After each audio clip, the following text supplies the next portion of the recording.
Right, so as I said, we're beginning a new study this evening, going to be looking at the book of Exodus, and I wonder what comes to your mind when you think about the book of Exodus. Perhaps you think of some of the stories of Moses, the birth of Moses, Moses' experience meeting God at the burning bush, the events that took place in Egypt with the plagues, the Passover, the crossing of the Red Sea, and the giving of the law. All of these are great stories, great events that we learn about, that we read about in the book of Exodus. And Moses is certainly a key character in the book. Apart from God himself, really, it's a book which focuses much upon the life of Moses.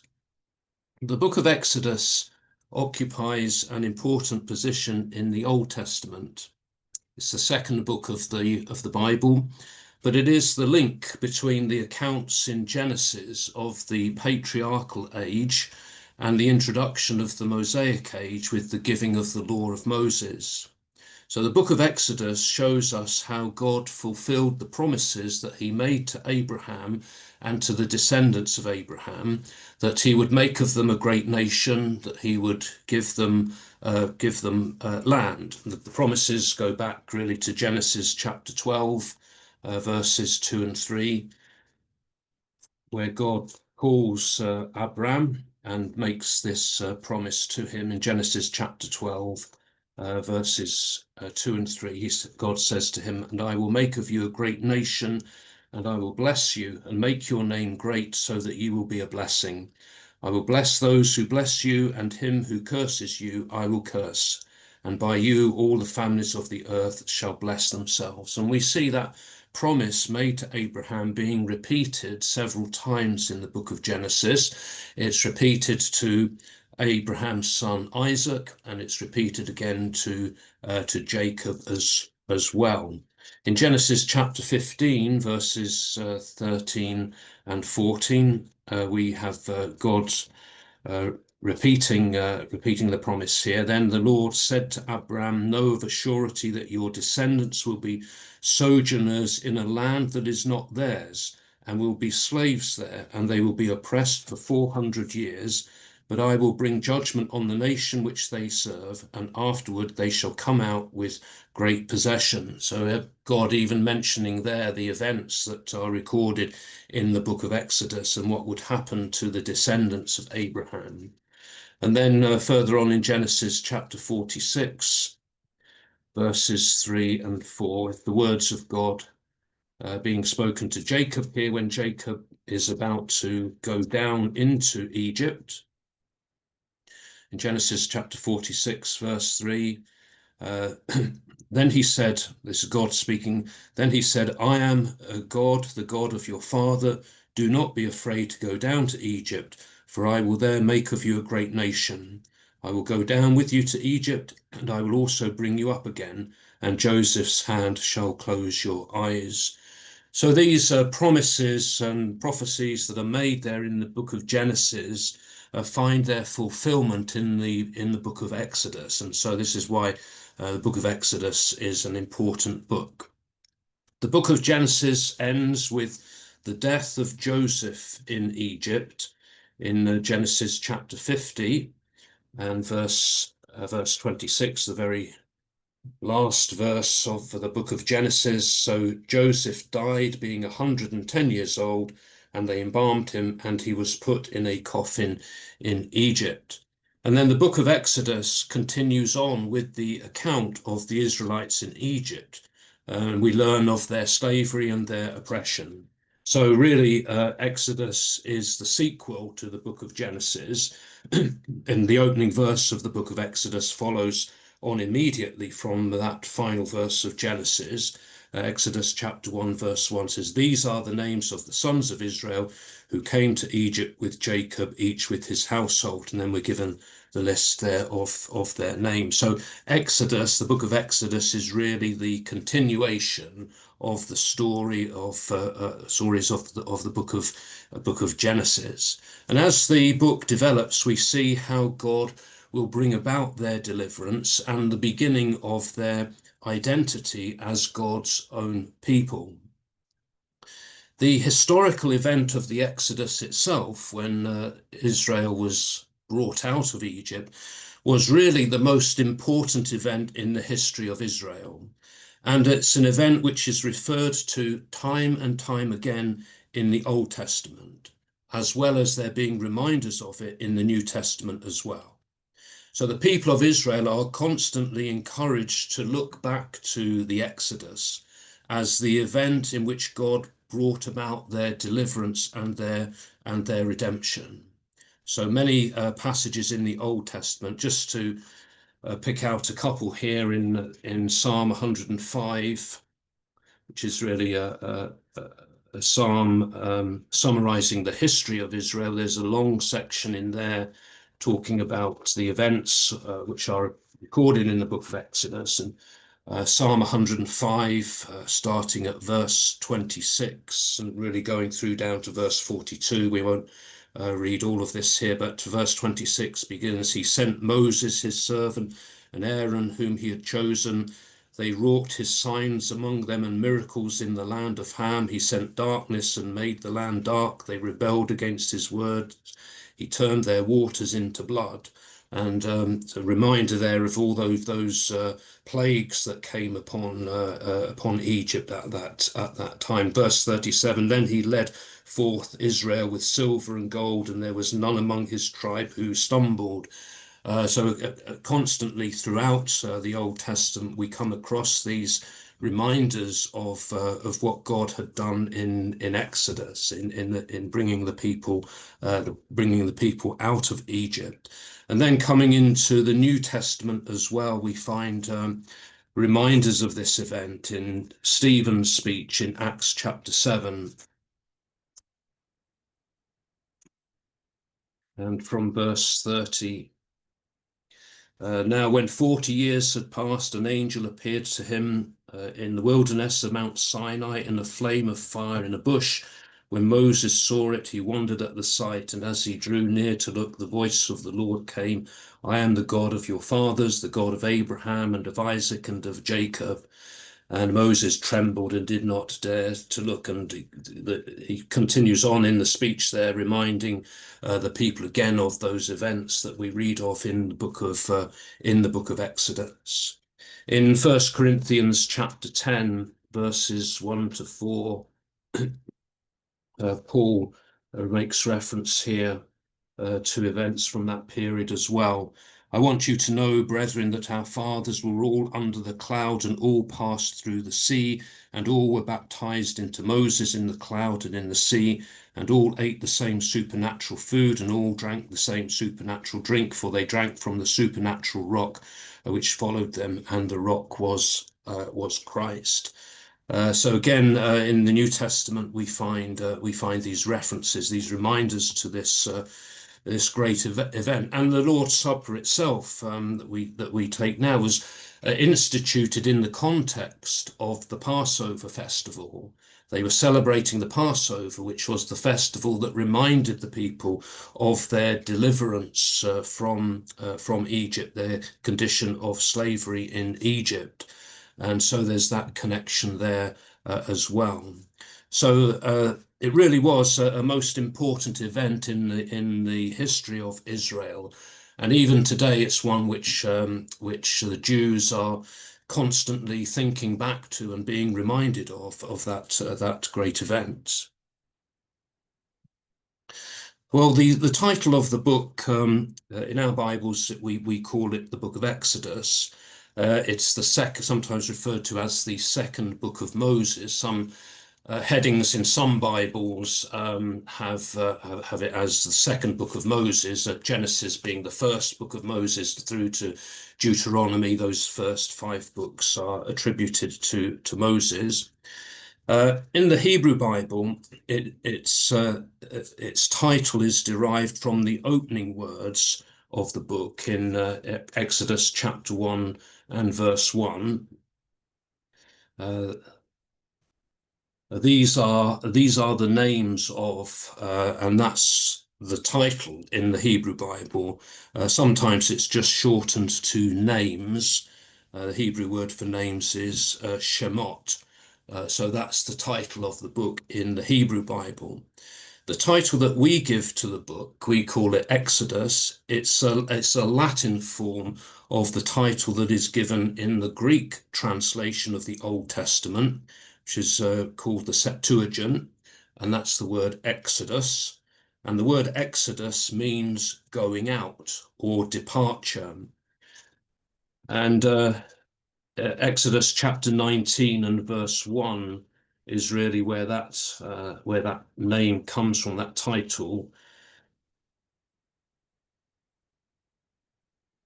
Exodus chapter 19, verse 1 says, "On the third new moon after the people of Israel had gone forth out of the land of Egypt," it makes of them they're going forth or going out of the land. That's where the word Exodus comes from. We find the word Exodus used in the New Testament a couple of times in reference to death. In Luke chapter 9 and verse 31. This is when Jesus was transfigured on the mountain and Moses and Elijah had appeared there. And Luke chapter 9, verse 31 speaks Moses and Elijah who appeared in glory and spoke of his departure, which he was to accomplish at Jerusalem. So the conversation they had with Jesus concerned his departure, referring to his death. And the word departure there is this word Exodus. So they're talking about Jesus' Exodus, his Exodus from this life. And then Peter in 2 Peter chapter 1 and verse 15 uses the word in connection with his own death. 2 Peter chapter 1 and verse 15, he says, writing to his readers here, "And I will see to it that after my departure, you may be able at any time to recall these things." So Peter speaks of his own death there as his departure. So that's where the title comes from. We call it the Book of Exodus because it's talking about the going forth, the departure of the people from Egypt. But to say in the Hebrew Bible, it's called names. These are the names of. Well, who wrote the Book of Exodus? The name that is most often associated with the writing of the Book of Exodus is Moses. And the first 5 books of the Old Testament, Genesis through to Deuteronomy, are all regarded as being the work of Moses. And he was certainly qualified to write in Acts chapter 7 and verse 22. This is from Stephen's speech again here, speaking of Moses here. "Moses was instructed in all the wisdom of the Egyptians, and he was mighty in his words and deeds." So Moses received his instruction from the Egyptians, and so he would have been brought up to learning how to write. So he was qualified to write. There are a number of references to Moses writing accounts of particular events. There's no statement that says that Moses wrote all of these books or wrote all of the content of these books, but there are references to him writing particular things. So Exodus chapter 17 and verse 14. This is with concerning the defeat of the Amalekites who had been attacking the Israelites on their journey. "The Lord said to Moses, write this as a memorial in a book and recite it in the ears of Joshua, that I will utterly blot out the remembrance of Amalek from under heaven." So Moses is instructed to write this down here, this account, in a book. Then in chapter 24 of Exodus, chapter 24, verse 4. Moses wrote all the words of the Lord, and he rose early in the morning, built an altar. This is when they're at Mount Sinai now at this point. So Moses wrote all these things down, wrote all the words of the Lord, the things that the Lord had spoken to him. And then in verse 7 says, then he took the book of the covenant. This is what he's just written, and read it in the hearing of the people. And they said, all that the Lord has spoken, we will do, and we will be obedient. In chapter 34, verse 27, the Lord said to Moses, write these words. In accordance with these words, I have made a covenant with you and with Israel. And then in the book of Numbers, Numbers chapter 33, verses 1 and 2. These are the stages of the people of Israel when they went forth out of the land of Egypt by their hosts under the leadership of Moses and Aaron. Moses wrote down their starting places, stage by command of the Lord, and these are their stages according to their starting places. So Moses writes an account, sort of a travel journal of their journey, and recording the places that they stayed on that journey. And then in Deuteronomy, the book of Deuteronomy, chapter 31 and verse 9, Moses wrote this law and gave it to the priests, the sons of Levi, who carried the ark of the covenant of the Lord, and to all the elders of Israel. So a number of times we see that Moses is writing things down. And so his name is associated with the writing of not only Exodus, but those first 5 books of the Old Testament. And in the New Testament as well, we see that Moses is the one who is acknowledged as being the writer of the law in Mark chapter 1 and verse 44.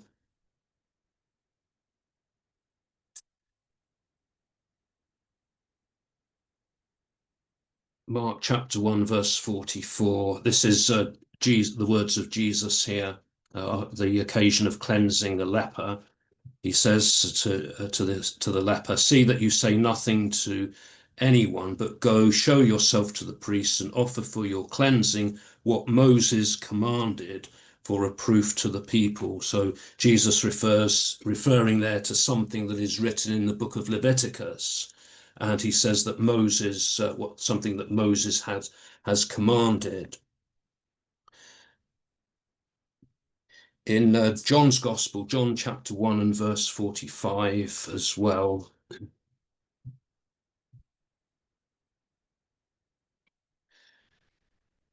These are the words of Philip speaking to his friend Nathanael after they've met Jesus. Philip found Nathanael and said to him, we have found him of whom Moses in the law and also the prophets wrote, Jesus of Nazareth. So Philip is referring there to something that Moses had written concerning Jesus. And many other references as well throughout the New Testament there, where quotations are given from these first 5 books and they're attributed to Moses. The law is described as being the law of Moses. Paul speaks of Moses being read. So there's this close association between Moses and these first 5 books of the Old Testament. Whether Moses wrote the whole thing or what sources Moses used, we don't know for sure. But certainly he was involved in the recording of these things and producing this written record of these things. Whether later on there was some editorial work, as Deuteronomy records the death of Moses. So somebody else, perhaps Joshua, would have added that. So there are other little touches here and there which suggest that other various things have been edited or included in later on. But certainly Moses is the one who we associate most closely with these books. It would also seem from some of the things mentioned in there that these are the words of an eyewitness, of someone who was there, someone who experienced the things that are being recorded. So example here in Exodus chapter 8, verses 13 and 14, which is this is when the plague of the frogs comes upon the land of Egypt. Verse 13 of Exodus 8 says, and the Lord did according to the word of Moses. The frogs died out of the houses and courtyards and out of the fields, and they gathered them together in heaps, and the land stank. That little comment there, the land stank, that's would appear to be something that an eyewitness had experienced. You're going to remember the stink and make a note of it. And then in Exodus chapter 15 and verse 27, on their journey to Sinai, it says, then they came to Elim, where there were 12 springs of water and 70 palm trees, and they encamped there by the water. So the little note there of the number of springs, there were 12 springs and there were 70 palm trees. Well, who notices that? Someone who is present, who's been there and counted them. So little touches like that suggest that that what we have here is largely an eyewitness account of so many of these events that are recorded. Well, the purpose of the book of Exodus, the purpose of the book is really to continue the history of God's dealings with the descendants of Abraham and how God made them into a nation of his own people, how God had redeemed them and delivered them. Exodus chapter 6, verses 6 to 8, really expresses this. This is when God is speaking to Moses at the burning bush and commissioning him for the task of going to Egypt, back to Egypt, to lead the people out. God says to him, say therefore to the people of Israel, I am the Lord, and I will bring you out from under the burdens of the Egyptians, and I will deliver you from their bondage, and I will redeem you with an outstretched arm and with great acts of judgment. And I will take you for my people, and I will be your God, and you shall know that I am the Lord your God, who has brought you out from under the burdens of the Egyptians. So that's the purpose of the book, to show us how that happens, how God is going to take these people and make them his own people, make them into a nation of his own people. There's a number of important themes that we can identify in the book. There's the theme of liberation, this freedom from slavery, a theme which throughout history people have picked up on this and used it in connection with the idea of slavery in any age, really. The civil rights movement in America and these other various movements of liberation appeal back to this idea that we have in Exodus of letting my people go, that deliverance. Another important theme is the theme of redemption through sacrifice, particularly with the Passover, that the people are redeemed through sacrifice, and it's the lamb that is sacrificed for the Passover, so that the Israelites' firstborn sons do not have to die. So there's that redemption through sacrifice, and then that's a theme that is picked up on in the New Testament with Christ as that sacrificial lamb, like the Passover lamb. And then there's the idea of God's presence with his people, God being present with his people, taking them out, being with them in the wilderness, and God's presence coming, appearing in the tabernacle when they build the tabernacle.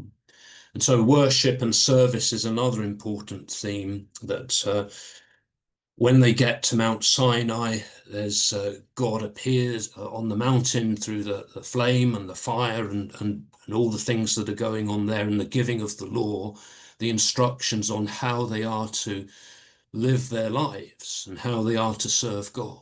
So these are important themes that are developed in the book of Exodus: liberation, redemption, God's presence, and worship and service of God. A brief outline of the book, just in 4 points really. Chapters 1 to 12 deals with the Israelites in Egypt. What's going on there whilst they're in Egypt, and that's where we have all of the stories of Moses, the birth of Moses, the plagues that come upon Egypt. So all of that's going on there in the first 12 chapters. And then from chapters 13 to 18, we have the journey to Sinai.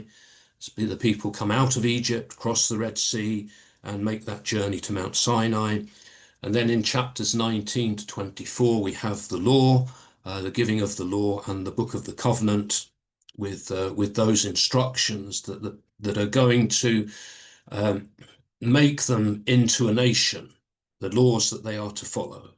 And then in chapters 25 to 40, we have the instructions concerning the tabernacle, the building of the tabernacle there, and the purpose of the tabernacle, to provide the people with that place of worship. This would be where God would be dwelling, where the presence of God would be, and that presence of God with them.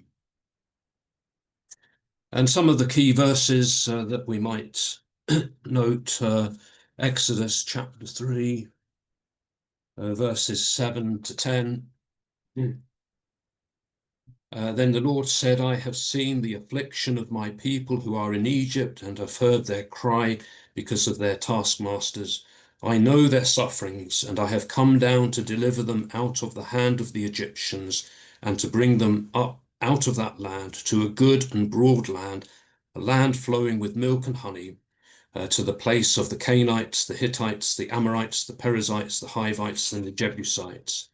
And now, behold, the cry of the people of Israel has come to me, and I have seen the oppression with which the Egyptians oppress them. Come, I will send you to Pharaoh, that you may bring forth my people, the sons of Israel, out of Egypt. So a key verse there telling us what's going to happen, what it's all about. And then in chapter 19, verses 3 to 6 as well.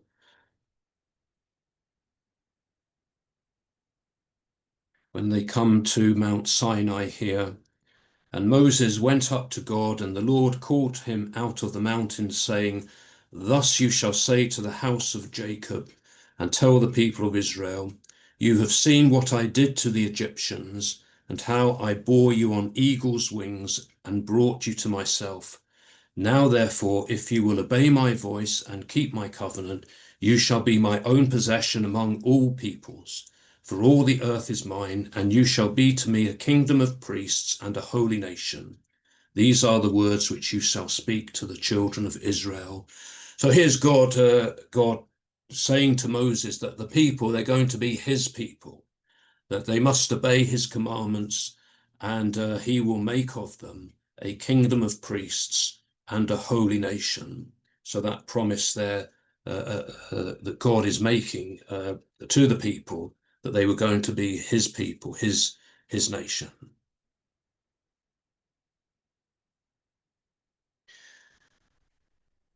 Well, in our study of the book of Exodus, it's helpful, particularly for the opening chapters, for us to have a brief knowledge of Egyptian history, which ties in with this biblical period. So much is written about Egyptian history, but we just kind of summarize a little bit here, which relates to the Exodus period. During the second millennium BC, that's from the period from 2000 to 1000 BC, there were 4 major periods of Egyptian rule when Egypt was a strong power. And the first of these was what's known as the 12th dynasty. In Egyptian history, the periods are divided up into these dynasties when different families, different pharaohs ruled over a certain period of time. So the 12th dynasty this period is dated from 1991 to 1786 BC. And it was during this period, some point in this period, that Jacob and his family would have moved to Egypt. And at this time, Egypt enjoyed a period of stability. Pharaoh, the ruler, had full authority, and Upper and Lower Egypt were united as one. In their past history, there had been two separate kingdoms of Upper Egypt and Lower Egypt, but at this stage they are united as one. So that's the first period. And then following on from that, from about 1730 BC to 1580 BC, is a period of what are known as the Hyksos rulers. And the Hyksos, these were Asiatic foreigners who had come into Egypt and they'd taken over. And some scholars think that the new king, who's mentioned in Exodus chapter 1 and verse 8, the new king who did not know Joseph, may have been one of these Hyksos kings there. So that's the second important period. And then the third important period follows on from that, and that's the 18th dynasty, going from about 1580 to 1314 BC. And this was the strongest dynasty of all of the dynasties. This was Egypt's most influential period in world affairs. A pharaoh named Ahmoses was the first ruler of this 18th dynasty, and he drove out those Hyksos rulers. So this is re-establishing Egyptian rule at that time. And this is during this period of the 18th dynasty was when Tutankhamun was around. So the dates for Tutankhamun are given as 1336 to 1327 BC. Tutankhamun's not mentioned at all in the Bible, but he fits into that 18th dynasty period. And then following on from that is the 19th dynasty, from 1314 to around 1200 BC. And this was another powerful dynasty. And the best known ruler in this dynasty was Ramesses II. And that's him there on the slide. That's a statue in the British Museum of Ramesses II. He ruled for 66 years. So it's helpful really just to have that little bit of historical context for the book of Exodus here, if we're thinking about Egypt. The date of the Exodus itself is a bit of a problem. There's several reasons for this. First of all, because the book of Exodus doesn't give us the names of any of the pharaohs who were involved at this time. So no name is given to the king who did not know Joseph in chapter 1, verse 8. No name is given to the Pharaoh from whom Moses fled in chapter 2, verse 15. And no name is given to the Pharaoh who ruled at the time of the Exodus. And the book of Exodus doesn't really give us any specific dates or periods of time either. So it's just sort of general statements that are made in chapter 1. Verse 7 says, but the descendants of Israel were fruitful and increased greatly. They multiplied and grew exceedingly strong, so that the land was filled with them. Well, what sort of period of time is that talking about? We're not told, not given that information. Chapter 2, verse 23 as well says, in the course of those many days, the king of Egypt died. Well, there's a vague reference there, that many days. Well, what does that mean? What sort of period is that talking about? There is one date given in chapter 12, verse 40, concerning the number of years that the Israelites had been in Egypt. Chapter 12, verse 40.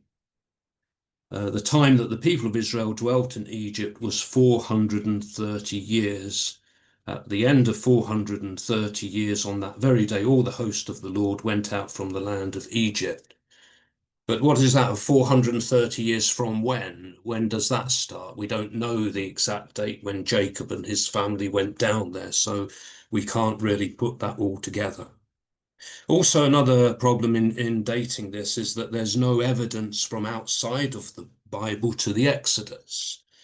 It's not mentioned in any Egyptian records, not recorded on any Egyptian monuments. And that's not surprising, really, because it was such a disastrous event that the Egyptians would not particularly want to record that in their history. Very briefly, though, there are two main views regarding the date of the Exodus. There's the early date, which places the date of the Exodus at around 1440 BC, with the entry into the land of Canaan 40 years later, around 1400 BC. And according to this view, the Exodus occurred in the middle of that 18th dynasty period that we mentioned earlier. Tutmosis III is, under this view, regarded as the pharaoh of the oppression, and his successor, Amenhotep II, is the pharaoh of the Exodus. So a couple of names there, but that view, this view is based largely upon some dates that are given in the scriptures, and one of these being in 1 Kings chapter 6 and verse 1. Which is the date of Solomon building the temple. 1 Kings chapter 6 verse 1 says, in the 480th year after the people of Israel came out of the land of Egypt, in the 4th year of Solomon's reign over Israel, in the month of Ziv, which is the 2nd month, he began to build the house of the Lord. So the date of Solomon building the temple is given as the 4th year of his reign, which we're told there is 480 years after the Israelites had come out of the land of Egypt. And historians date Solomon's 4th year as around 966 BC. That's sort of regarded as a reliable date. And so if you count back 480 years from 966 BC, that would give a date of the Exodus as being 1446 BC. But whether the 480 years is meant to be taken literally or not, that's another issue. Another verse regarding this is found in Judges, the book of Judges, chapter 11, verse 26. Which are the words of the judge Jephthah here. He's having a problem with the Ammonites here, who are causing problems for Israel.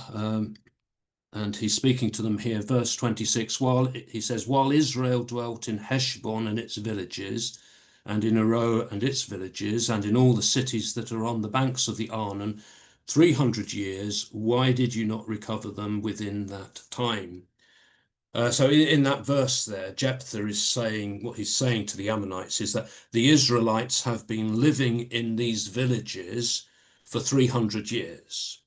So from the Exodus to the Israelites' arrival in those villages would be about 38 years. So you add that onto the 300, and then the period from Jephthah up to the 4th year of Solomon is, which from 1 Kings chapter 6 verse 1 there, is about 144 years.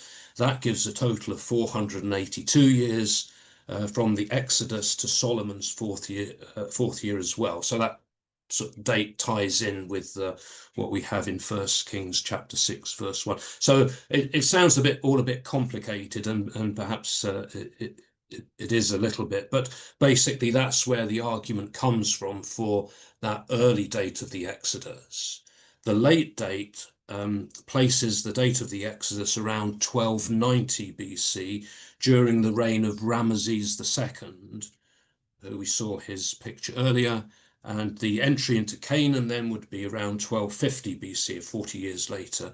And the main arguments in support of that date are found in Exodus chapter 1 verse 11, which refers to the Israelites building the store cities of Pithom and Ramesses.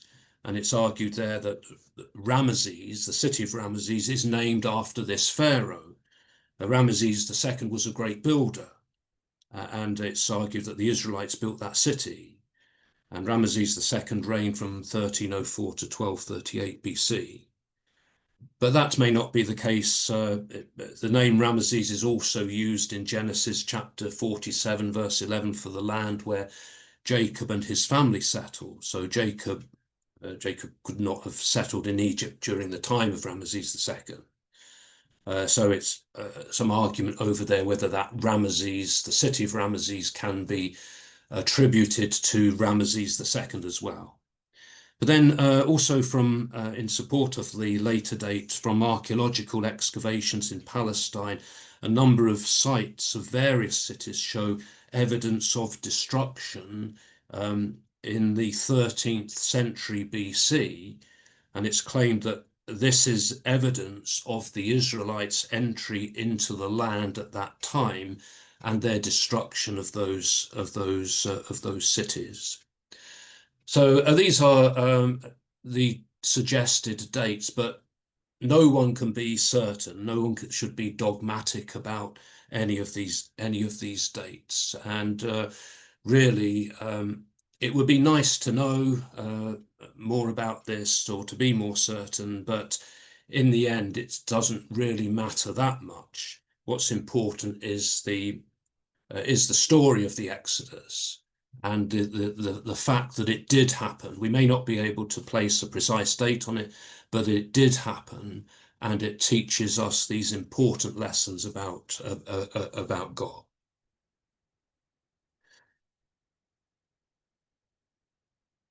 Okay, we'll just quickly finish up here and say something about life in Egypt. There's always been a fascination with Egypt and the history of Egypt, going back to the 18th and the 19th century, when archaeologists and historians were discovering tombs and the pyramids.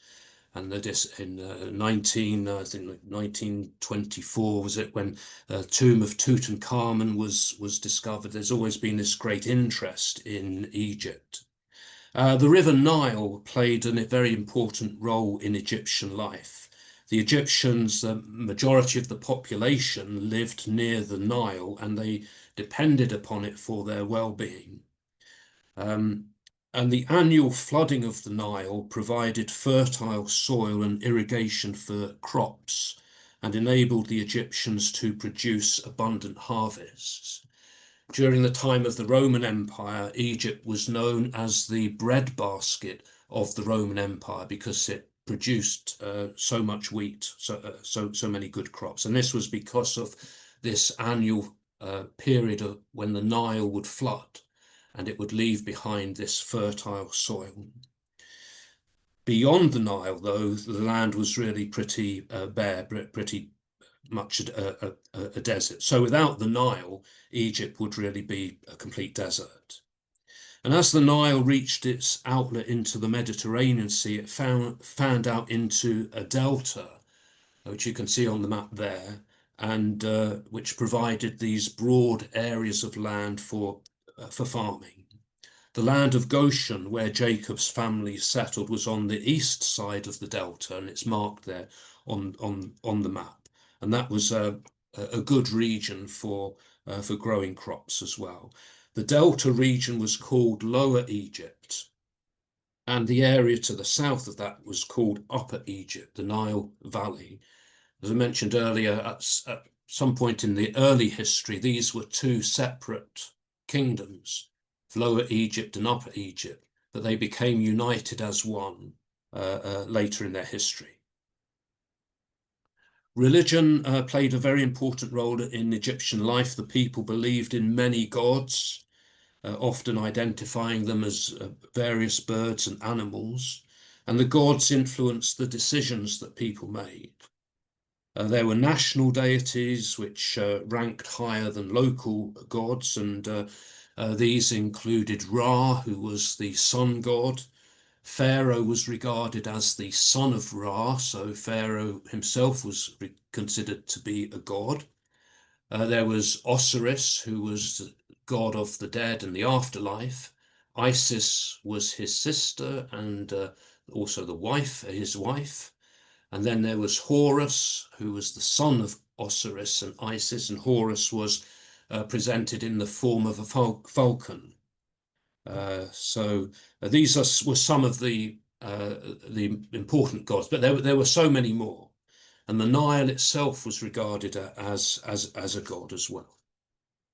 The priests were a powerful influence in Egypt as well, a powerful group, and they controlled vast areas of land and exacted contributions from the people. A major feature of Egyptian religion was a belief in life after death.